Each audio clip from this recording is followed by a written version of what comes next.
भर में लोगों से कहना चाहता हूं, कम मेक इन इंडिया।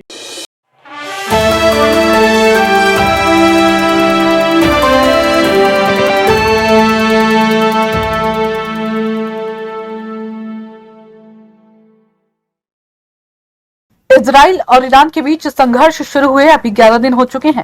इजराइल ने पहले ही दिन से ईरान के 4 परमाणु ठिकानों को निशाना बनाने के बाद से बीते एक हफ्ते में अलग अलग मौकों पर अरक से लेकर इस्फहान तक परमाणु केंद्रों पर एयर स्ट्राइक को अंजाम दिया है। अब अमेरिका की तरफ से ईरान के 3 परमाणु ठिकानों फोर्डो, इस्फहान और नतांज को निशाना बनाए जाने से पूरी दुनिया की चिंता बढ़ गई है।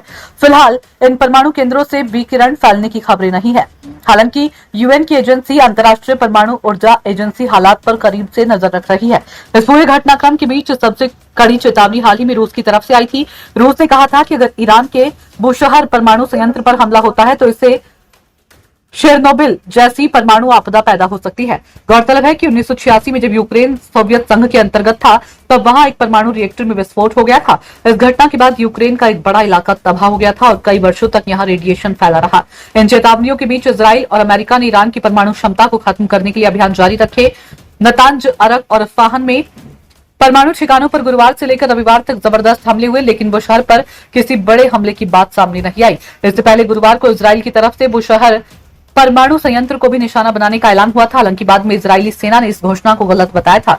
ऐसे में ये जानना अहम है कि अमेरिका और इजराइल ने अब तक ईरान में कितना अंदर तक हमला किया है, उसके इन हमलों से किस तरह का खतरा पैदा हुआ है, बुशहर परमाणु केंद्र पर हमले की आशंका को लेकर क्या डर जताया जा रहा है और क्यों, इससे खाड़ी देशों में क्यों तनाव की स्थिति है।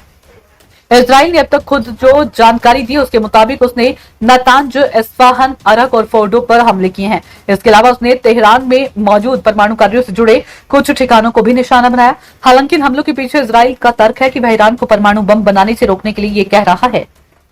दूसरी तरफ ईरान अब तक इस बात से इनकार करता रहा कि वह परमाणु बम बनाने की कोशिश कर रहा है। ब्यूरो रिपोर्ट, नई दिल्ली।